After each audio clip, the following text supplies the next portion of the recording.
Hi everyone, welcome to a special edition of MDC-TV. Today we are very honored to welcome one of South Florida's innovators, engineer Cristina Santiago. With her we're going to learn so much today. Cristina, thank you so much for being here. Thank you for the opportunity to be here. Should I say welcome back home? Because I know you were up north as well. And on the first segment, that's what I wanted to talk about, your childhood. And I know you were in New York before Miami. Tell me more about that experience, the childhood experience there. So my sister and I were brought up on Long Island, New York, and in a small town, it's called Valley Stream, New York. And we attended a very small parochial school. Mm-hmm. And I think that that's where I first found my love of science and math. Wow, great. And from there, I know the weather, obviously, is not the same. No. So how was it for you adapting to that? I do remember when we first moved to Florida that we moved at the end of the school year in 8th grade. Mm-hmm. No, actually, it was 9th grade. And when we moved here, the heat was so intense.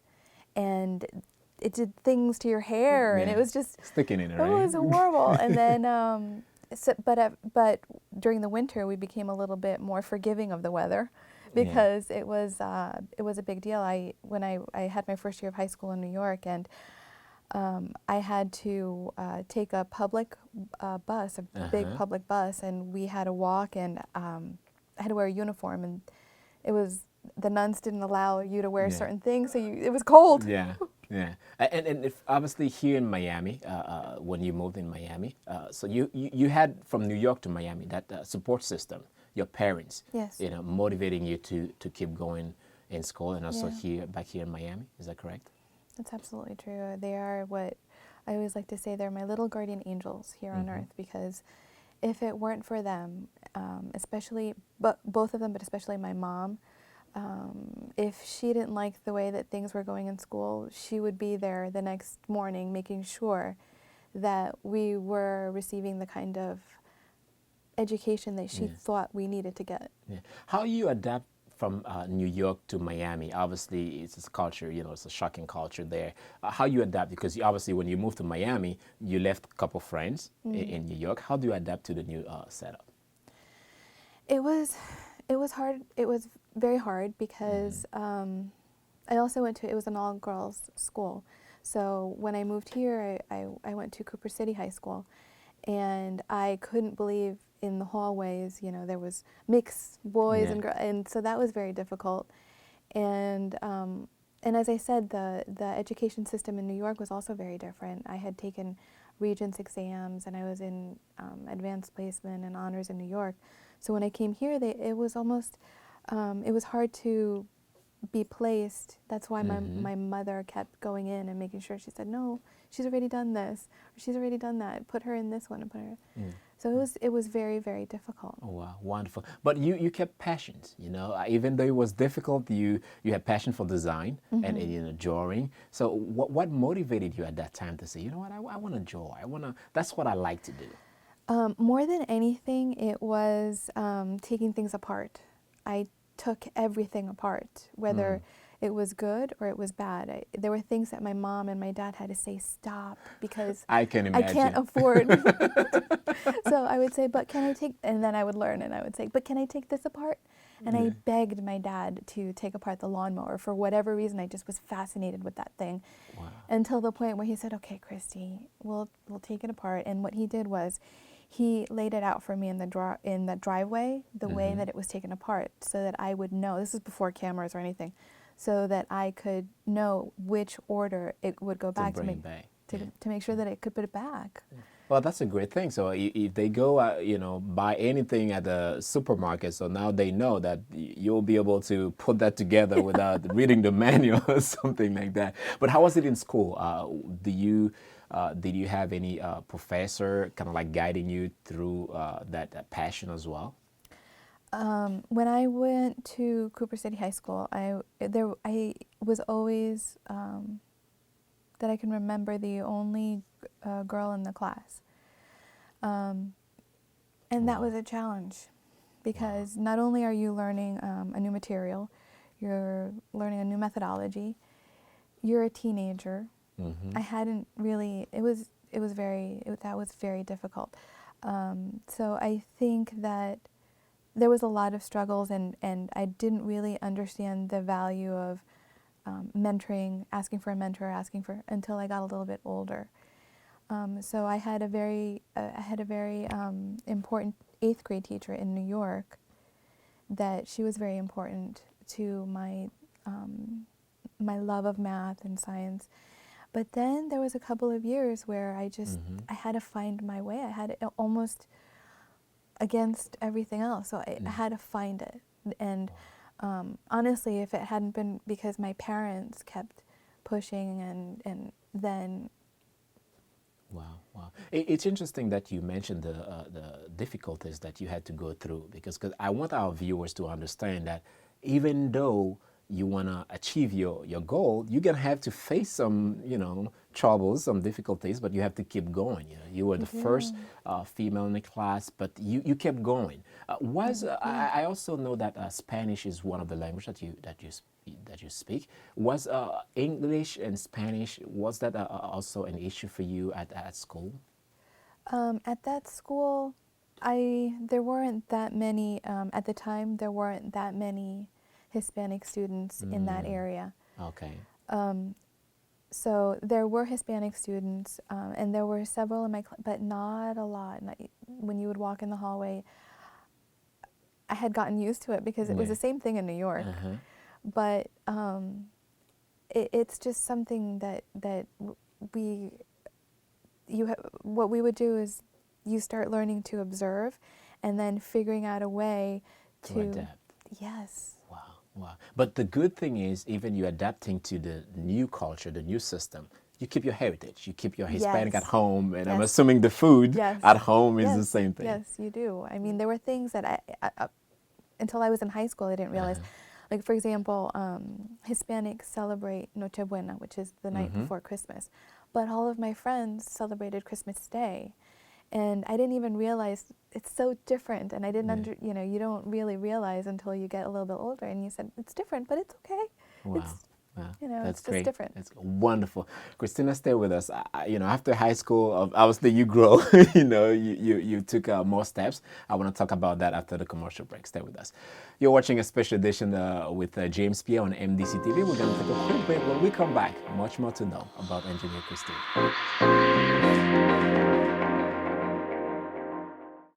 Be creative.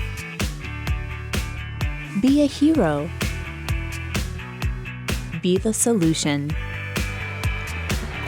Be connected. Be innovative. Be global. Be successful. Be you. Be MDC. Be Miami-Dade College.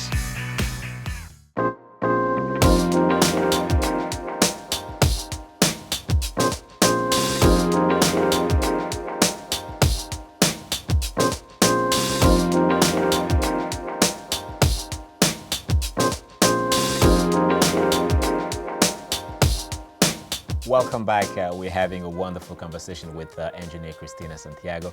Cristina, obviously, we're talking in the first segment about high school, now the college, FIU. That's where you went. Tell me about the college experience now, moving there. Well, when I first started FIU, I absolutely loved everything about it. I loved the classes. I loved the people. I loved walking from one building to the other building. I loved everything about it. I absolutely did. And you keep going towards your education. Obviously, your parents were like the ones saying, "Hey, you're not going to stop after high school. You have to keep on going," including your father. Your father is a role model to you, and on the same field. That's what kept you going towards the engineering field. Would you say? I would, because when I was younger, I would always say, Dad, can you show me this? Can you show me that? And he would say, Christy, I guess he didn't know if I was really, I was very curious, and I wanted to take everything apart and put it back together, until the point where he said, okay, I'm going to show you, but I want you to call it a screwdriver. I want you to call it a torque wrench. I want you to know what the values are. What are the, what do you call it? What are the units? Is it, you know, it's whatever it is, and I want you to call it by the name of it.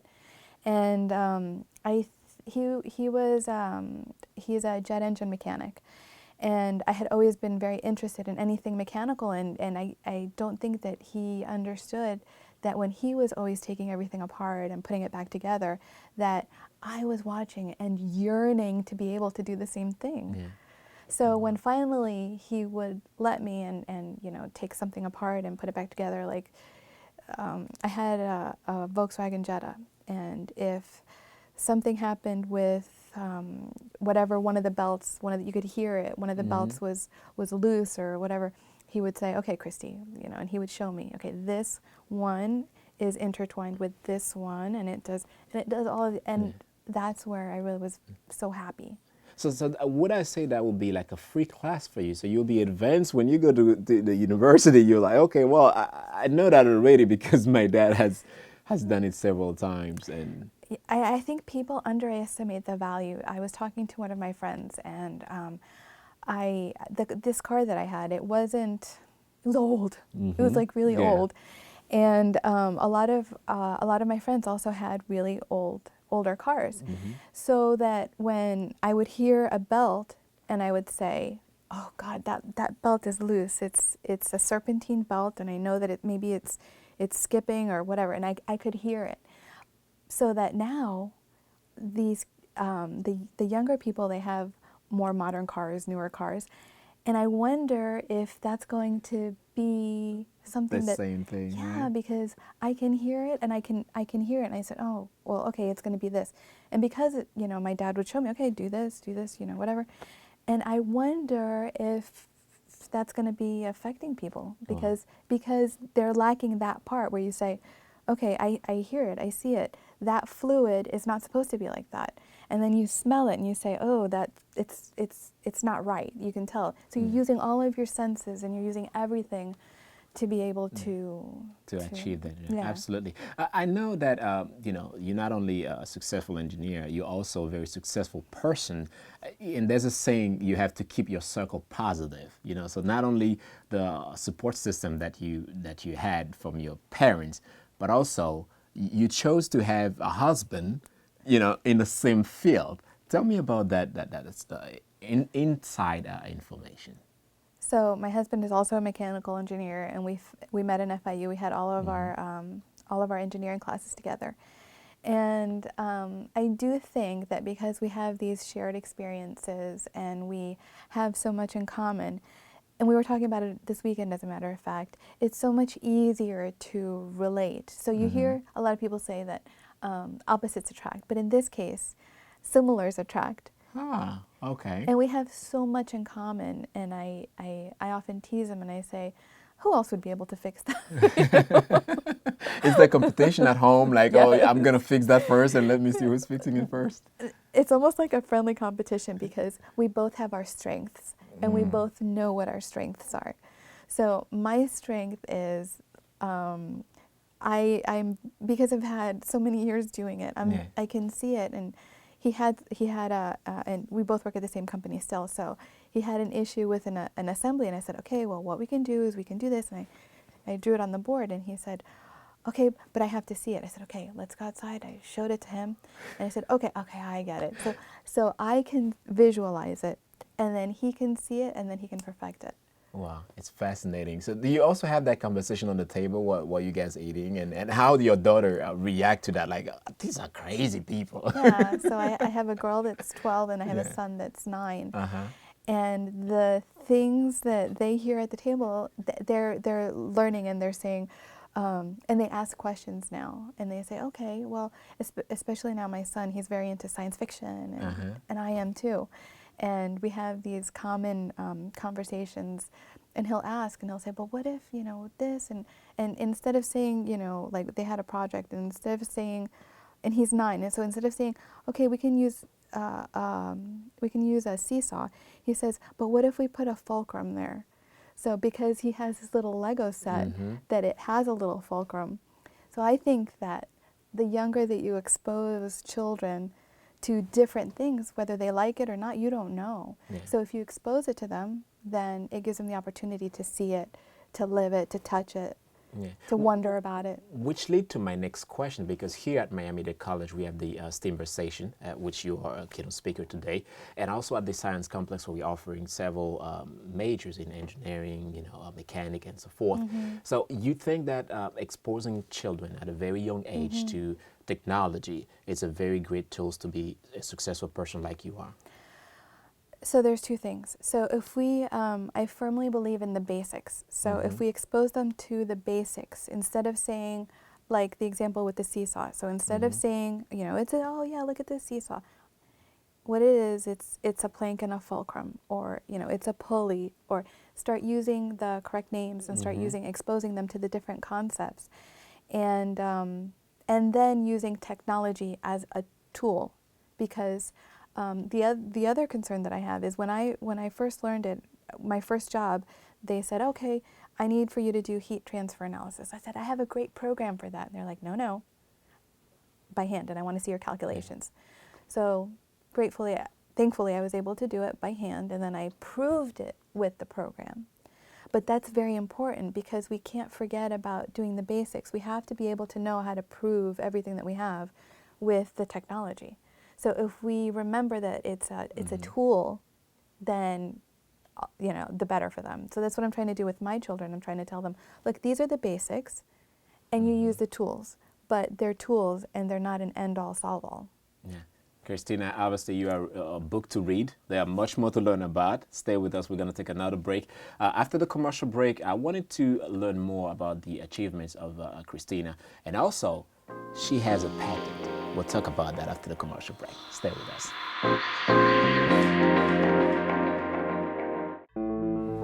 Miami-Dade College is a great college. It changed my life. Miami-Dade is really like a family. They really embrace the students. They really have a way of making you feel wanted, making you feel loved, making you feel that you could really do what you desire to do. I am very happy that I came to Miami-Dade College North. Wonderful faculty, wonderful advisors. I feel speechless because they're so good at what they do. I feel that students should not give up. They should become someone. They should be in a major that they love. And Miami-Dade really, has made a huge impact on my life for the better. I feel that everyone should do that. Everyone should take that extra step and continue their education. Come here to Miami-Dade. Miami-Dade is great.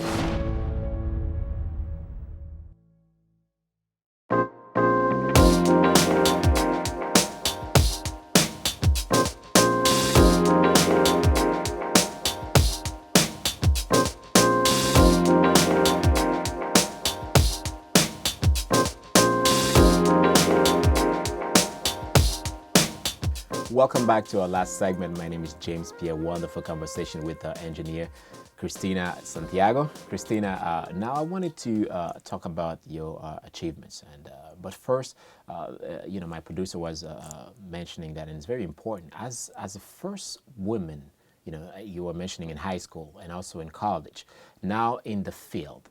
How does it feel for you as not only as a woman but also as a Hispanic woman in the field of men, usually, doing these things or leading it? At first it was a little disconcerting, because I would show up and there would be maybe one other mechanical engineer woman, not woman Hispanic, but at least woman. And I would say to myself, my gosh, I'm the only one here. But that was a good motivator, because what that forced me to do was, no matter how long it took, I would thoroughly research the subject, so that when I got to that meeting, or I got to that presentation, or I got to that class, I was fully informed, and that gave me the confidence to do what I needed to do and to be what I needed to be. So if it weren't for the thorough research, understanding the subject matter, it would have been difficult. So obviously, sex is not the issue. It's the methodology, you know, the strength, the following, and the inspiration. That's what kept you moving to be where you are right now. I think so, because I noticed I would go to meetings, and when I was speaking this morning, I was thinking about it, and I would say, and it's happened that I will go to the meeting and I'll say, my face and the way that I am, I'm the only one here like that. Yeah, yeah. Especially at first. And like I said, at first it was a little disconcerting, and then you just get used to it, that, you know, it is what it is. Wow. And that can be it is what you want to make of it. Yeah. So if you understand your subject matter, you understand what motivates everybody around the table, then you're gonna have to work through it and get the subject matter to understand. And now you are motivating new people. You are motivating students at Miami-Dade College to learn more about not only your life, but also about STEM conversation. How does it feel to give back to the community? What an honor. I've been blessed in my life with many different mentors at different parts of my life. And whether I looked for it at first, it's always been at different phases of my life. I've always had a very good mentor. And I think that that's very important, especially when you look like me, right? When you're different, and you find yourself where you are different, and that's okay. Just make sure that you assess everything and you get somebody who knows a little bit more than you do and who's willing to help you. And that's one of the main reasons why I think it's so important to move that message forward. I can't thank all the people. In fact, I still keep in contact with most of them, and let them know, look, you were a very important part of my life. You will never know how much you've impacted my life and how eager I am to pay that forward. Wow, it's nicely said. I know one of the learning resources, is through internship. Yes. You did that. Yes. So would you advise other students to follow that path as well? Yes, absolutely. If there's any way that you can do an internship, work in your department, you have to absorb as much as you can of your interests in your industry. But for me, mechanical engineering is a love and a passion, and I read about it when we just came back from a trip to Disney, and I take my magazines on materials and different manufacturing processes, and if I get a second anywhere, I have them in my car so that I can read them. I love reading everything there is about this industry, and it has such a wide breadth and scope that I have a lot to read. I feel like I will never be able to read enough. It's just such a joy that I have with this career and with the things that I do. I'm blessed every day that I get to do what I love. It's almost not fair. Wow. But talking about blessings, you have a patent, and this is something, it's a great achievement, I would like to say. How does it feel when you had that piece and say, yes, I have it finally? Well, I had told you that when I interned at Cordis, and I walked through that hallway and I said, I really, really want to earn one. And I was blessed to be able to have been on that team that worked on it. And it was just so much fun, and the things that we had to do, and we had to do the analysis in order to get the right materials. And I probably think about that point in my life that led up to that probably once a day. Wow. Because it was just, it's almost like when you go and you read about, you're going into the ocean, and if you take joy and even the most simplest of things, that's where you're going to get the joy. And this, if you let it, science and math, such a joy, so interesting, and it's never ending, and there's so many things that you can do with it. Absolutely. That I love. Yeah. If I could just, like in the Matrix, and you plug it in and you could just get an ounce of the love. Yeah. It's so powerful. The love and the passion for what you want to do, and also stay positive. as you say, to moving on. You've worked for several companies. Yes. Tell me some of them, and how was the experience as a female working for these companies? The first company outside of graduating was automotive aftermarket in Florida. Then we moved to Indianapolis, Indiana, and it was for a pneumatics company. That moving from New York to Florida to Indianapolis was an experience in and of itself, because it's very different. It's very different. And the company because we both worked for that same company, the people were so welcoming. Wow. We still keep in contact. It's like our family. All of our children are the same ages, and so that was a joy. I loved working for that company. And then we moved back home.